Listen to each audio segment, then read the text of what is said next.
A young man, and I use the term young loosely, of course. Yes, not surprised. I thought in actual fact we'd have a little resume about your career. Oh dear, oh dear. So, just for those who may be watching, that you're not just a pretty face, or not even a pretty face, but how did you start in racing? Well, it really started because my father was sort of interested in sprinting and he did quite a bit of rallying, and he foolishly suggested one day that we go to Blackbush for a sprint meeting.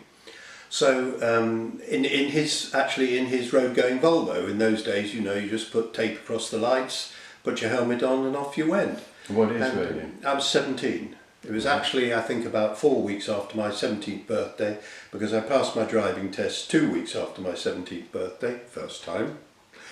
And well, actually the instructor, funnily enough, he said I was too cautious, which I found a bit odd, but at least, anyway, he passed me, so that was the main thing. Mm-hmm. And so we went to Blackbush for this sprint meeting, and as it happened, I won it. And it sort of went from there. So What gave you the bug? It certainly did. I mean, I'd always been interested, you know, even at school. I mean, the only thing I was really interested in was motor racing, frankly. I think school realised that. But actual taking part in the competition, that really did, So when did you start generating into single-seater? Oh, well, that was probably a couple of years later, when, in those days, this would be 1969, I think. Yeah. I mean, everybody did Formula Ford. Any aspiring sort of world champion, of which, of course, I was one.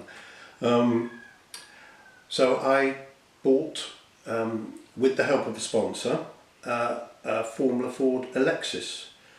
And they were sufficiently impressed after a season that they took me under their wing, and in effect it was a sort of works driver. And it sort of blossomed from there. But I'd driven them 850 Mini, I'd built a Lotus 7 myself, done a bit of racing. Problem was, after a couple of laps bits used to fall off it.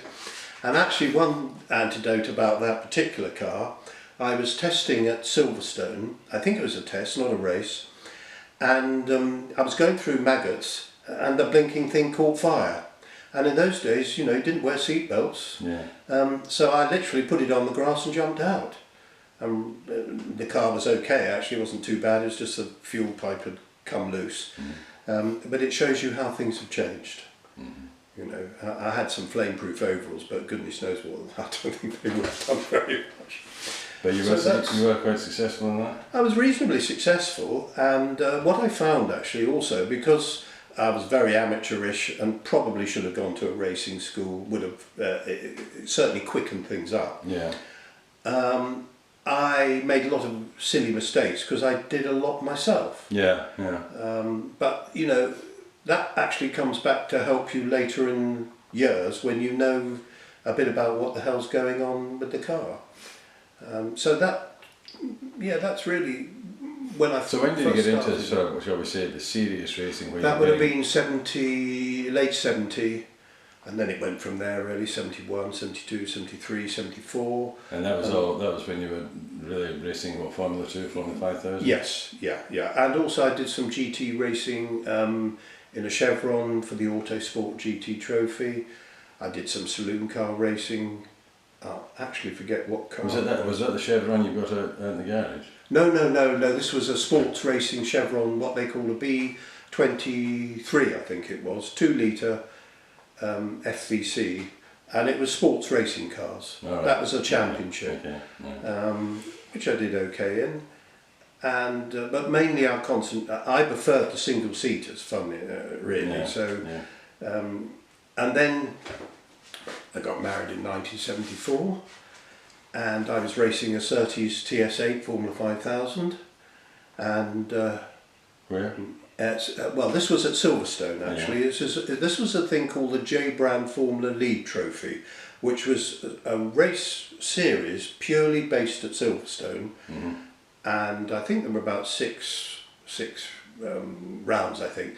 Anyway, this particular day, bear in mind, we got married in February and this was March, So it was the first major race of that season, and I actually got pole position that day, but made a terrible start, dropped back to fourth, panicked, yeah, and I going through Maggots flat out, and lost complete control and It's hit not the exactly something back. you should do.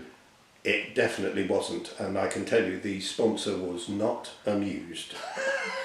And nor was my wife, actually. Her phrase was, this is what my life going to be like now, from now on? And I sort of said, well, probably. And we sort of, well, just carried on, really. Okay. Well, I think that's probably enough just now. I think so. We'll Yeah, have yeah. another conflab later on. Yeah, we can carry it on, and, there's a lot more to come. Okay, old boy. Good. Okay. Good.